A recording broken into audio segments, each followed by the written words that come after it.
Teman-teman, selamat pagi. Terima kasih. Eh, Beberapa waktu lalu kawan saya berdiskusi mengenai ayat yang ditampilkan di dalam 2 Yohanes 1 ayat 7. Sebab banyak penyesat telah muncul dan pergi ke seluruh dunia yang tidak mengaku bahwa Yesus Kristus telah datang sebagai manusia. Itu adalah si penyesat dan antikris. Ada satu hal yang ingin dibuktikan oleh kawan saya pada saat itu adalah apakah Yesus itu sebelum datang sebagai manusia adalah Allah itu sendiri. Gelarnya adalah Bapa. Dan ketika dia datang sebagai manusia, apakah dia tetap Bapa, Sang Pencipta itu, yang darinya bersumber segala sesuatu? Jika kita melihat konteks ayat ini, ya, 2 Yohanes 1 ayat 7, kita mundur ke belakang, pada ayat 6, ayat 5, ayat 4. Di situ dikatakan, aku sangat bersukacita bahwa aku mendapati bahwa separuh dari anak-anakmu hidup dalam kebenaran sesuai dengan perintah yang kita terima dari Bapa. Dan sekarang aku minta kepadamu, Ibu, bukan seolah-olah aku menuliskan perintah baru bagimu, tapi menurut perintah yang sudah ada pada kita dari mulanya, supaya kita saling mengasihi.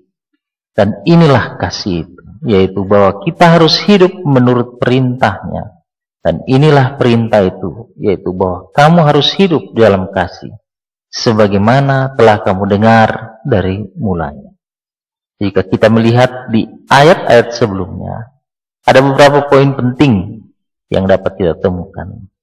Satu, ya, poin pertama, hidup menurut perintahnya. Kemudian, isi perintahnya adalah hidup dalam kasih. Kemudian kita temukan istilah perintah baru. Nah, perintah yang baru ini adalah perintah yang sudah ada sebelumnya, yang dituliskan kembali oleh Rasul Yohanes, yang diterima sebelumnya dari Bapa. Di penulis surat 2 Yohanes, saya bisa lihat adalah Rasul Yohanes. Ya. Nah, ini ada beberapa hal yang bisa kita lihat mengenai istilah perintah baru dalam tulisan-tulisan Rasul Yohanes. Misalnya, di 1 Yohanes 2 ayat 7 sampai 10.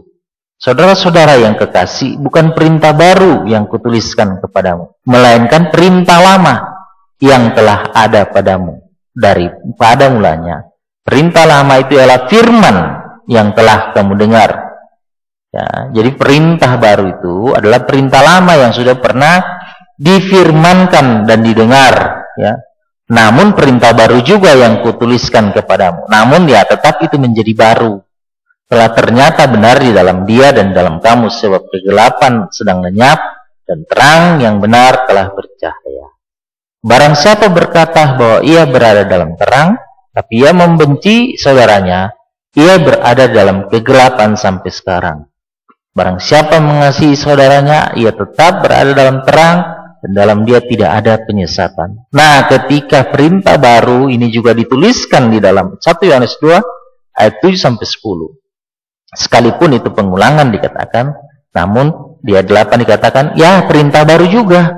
Nah, jadi ketika diulangi, walaupun melakukan pengulangan, tetap Yohanes mengatakan perintah baru. Dan apa isinya? Masih tetap sama, hidup di dalam kasih. Nah, kemudian istilah perintah baru dalam tulisan-tulisan Yohanes juga kita lihat di dalam Yohanes 13 ayat 31, 34. Nah, inilah yang dikatakan firman yang sudah disampaikan, ya. Nih, firman yang sudah disampaikan di 1 Yohanes 2 ayat 7, 10. Kapan pertama itu disampaikan? Ya, di Yohanes 13 ayat 31, 34. Ya. Sesudah Yudas pergi, berkatalah Yesus. Jadi Yesus yang berkata. Dikatakan firman itu disampaikan. Kalau kita baca 1 Yohanes tadi ya, suratnya ya.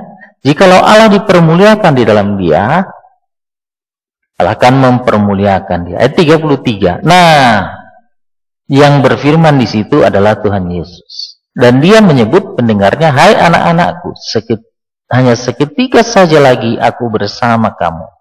Kamu akan mencari aku, dan seterusnya. Ayat 34. Aku memberikan perintah baru kepadamu, yaitu supaya kamu saling mengasihi. Jadi isinya sama. Ini kita komparasi dulu ya.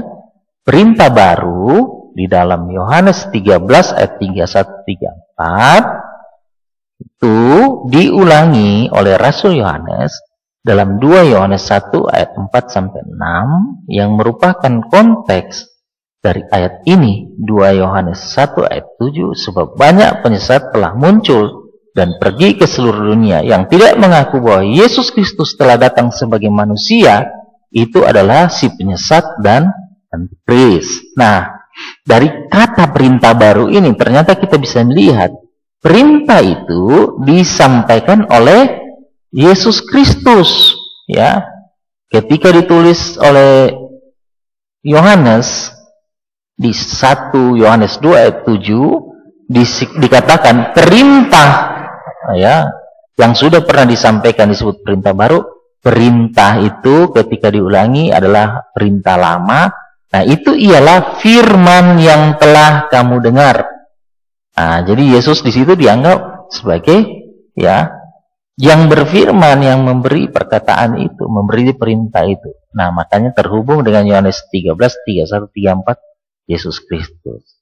Kembali ke 2 Yohanes 1:46, ya, di situ dikatakan oleh Rasul Yohanes, ya, dikatakan, aku sangat bersuka cita bahwa aku mendapati bahwa separuh dari anak-anakmu hidup dalam kebenaran sesuai dengan perintah yang telah kita terima dari Bapa. Jadi Yohanes 13 ayat 31 yang memberi perintah, yang berkata adalah Yesus Kristus. Nah, 2 Yohanes 1 ayat 4 yang memberi perintah, ya, perintah yang telah kita terima dari Bapa. Nah, Yohanes 13 ayat 33, Yesus menyebut pendengarnya, hai anak-anakku. Sedangkan pembaca dalam surat 2 Yohanes adalah ibu dan anak-anak yang menjadi tujuan surat Yohanes tadi. Ayat 34 isinya tetap sama, yaitu supaya kamu saling mengasihi. 2 Yohanes isinya tetap diulang sama, supaya hidup dalam kasih. Jadi ini dari konteks penulis sendiri, perintah ini diulang sebenarnya. Ya, konteks ayat ini 2 Yohanes 1 ayat 7 adalah pengulangan perintah untuk disampaikan kepada umat Tuhan. Nah, terkait dengan siapa yang memberi perintah, kita bisa melihat bahwa di dalam Yohanes 13 ayat 31 yang memberi perintah adalah Yesus Kristus. Ya. Dikatakan dalam 1 Yohanes 2 ayat 7, ya, isi perintah itu adalah firman yang kamu dengar. Nah, di ayat 2 Yohanes 1 ayat 4, Yesus Kristus sang pemberi perintah itu disebut sebagai Bapa. Ya, sesuai dengan perintah yang telah kita terima dari Bapa. Jadi terbukti Rasul Yohanes menyebut Yesus Kristus sebagai Bapa yang memberikan perintah untuk hidup di dalam kasih.